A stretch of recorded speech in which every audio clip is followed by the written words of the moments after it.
From the Detroit Free Press, it's Monday. Here are today's top stories, presented by Bush's Fresh Food Market.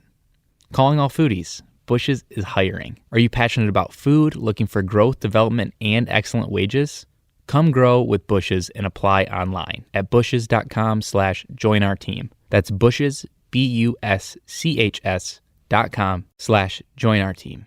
This is Lily Altavina with the Detroit Free Press. Schools across Oakland County urgently need aides for students with disabilities. One parent called them the unsung heroes of the classroom. These are aides who often spend one-on-one time with students requiring special education services. The aides, called paraprofessionals, are in short supply this year, according to Oakland County schools. Districts are offering finder's fees, bonuses, and other perks to try to round up more people to work as aides. Often, community members step into these roles. The problem is not unique to Oakland County. Parents of children who require special education services said they've noticed a lack of aides in recent years and resistance from districts in assigning one-on-one aides to their children. Lower pay and high demands for the job contribute to the shortage. Some districts advertise starting salaries as low as $12.57 an hour, which is not enough to keep up with service industry pay. Salaries at Amazon warehouses begin at $15 an hour. To learn more, head to freep.com. I'm John Carlisle with the Detroit Free Press. There's an elderly grandmother known as Miss Doris who runs a soul food restaurant inside a tiny pink box on her front lawn on a side street in Detroit. Before the pandemic, business was great at Sharpest Eatery, so called as a play on the maiden name of its 73-year-old owner, Doris Sharp Frazier.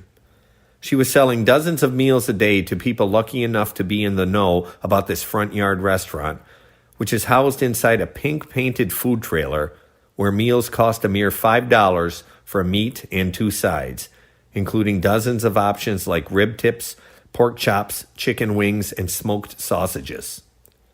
But it's been tough getting momentum going again after being closed for so long. A lot of people don't realize she's back. Plus, her hours are erratic as she splits her time between her eatery, her catering business, and the food pantry she runs at her church. Having her own restaurant, even one in her front yard, has long been her dream.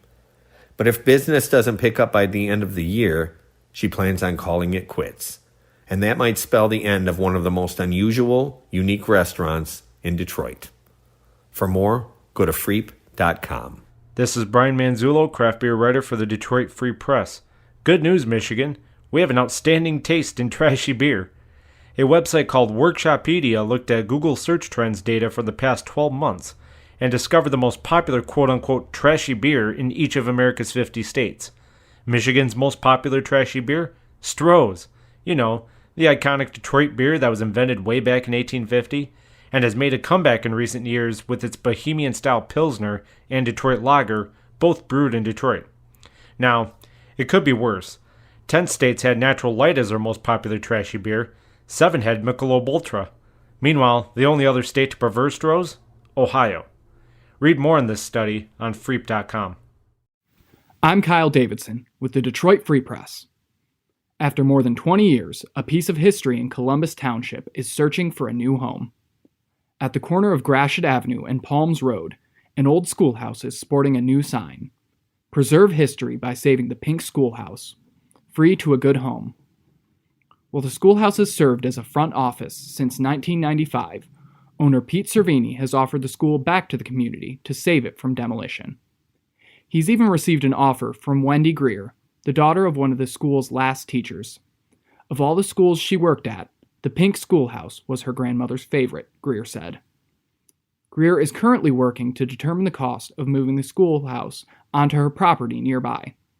While she may use the school as a seed house or to teach gardening, Greer said her main goal is to save it.